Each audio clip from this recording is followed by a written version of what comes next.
আশরাফ ভাই যেটা বলছিল যে একজন ডাক্তার দেখাতে হলে একজন পেশেন্টকে কিন্তু অনেকগুলো নন মেডিকেল প্রফেশনালের সাথে কথা বলে তারপর যেতে হয়। যেমন এই সেক্টরে কিন্তু অনেক দক্ষ জনশক্তির প্রয়োজন আছে।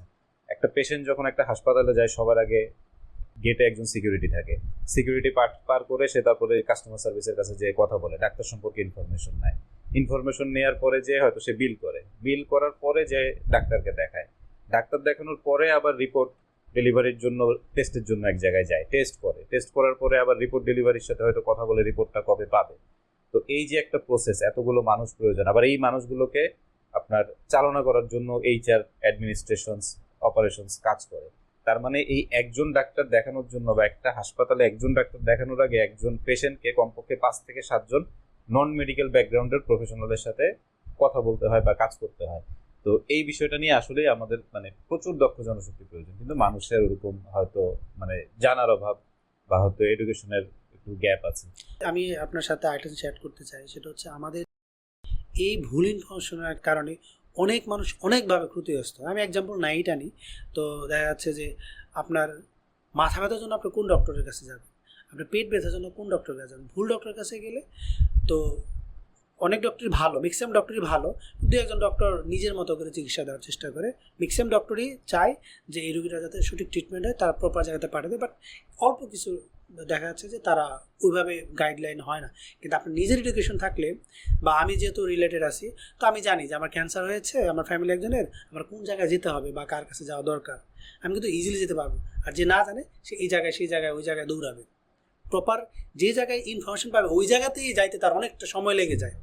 তো যার কারণে এই ইন্ডাস্ট্রিটাও অনেক বেশি মানে আরও বেশি স্টাবলিশ, আরও বেশি অর্গানাইজড, আরও বেশি দক্ষ জনবল দরকার আমাদের।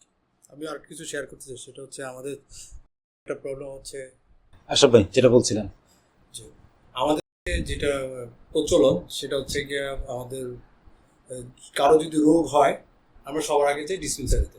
তো ডিসপেন্সারিতে সবাই তাদের হয়তো বা 6 মাসের কোর্স, অনেকের কোর্স নেওয়া, অথবা অনেকেই লাইন থেকে অনেক অভিজ্ঞ। তো আমরা প্রথমে কী করি, তাদের কাছে আগে যাই। যাওয়ার পরে তারা তো আমাদেরকে একটা বলে যে আপনার এই জ্বর হয়েছে, কয়দিনে জ্বর হয়েছে জেনে প্রায় একটা অ্যান্টিবায়োটিক দেয় বা সামথিং কিছু সময়ের জন্য রোগটা একটু নির্মূল করে, কিন্তু প্রপার ট্রিটমেন্ট কিন্তু তারা দিতে পারে না। তো আমরা আসলে আমি যেটুকু মনে করি সীমিতভাবে ভালোভাবে থাকার থেকে একেবারে রিকভার করার জন্য অবশ্যই আপনাকে একজন ভালো ডক্টরের পরামর্শ নেওয়া উচিত।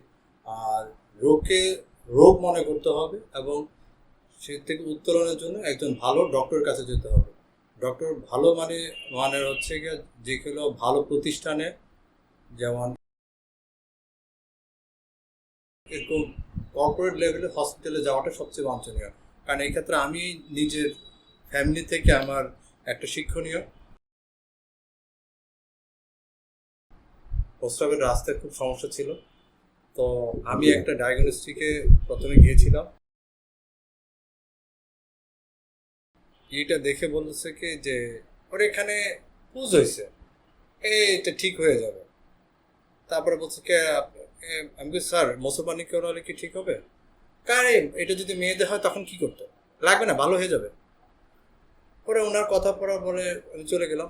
ছেলে 7 দিন না যেতে যেতে বারবার জ্বর আসতো।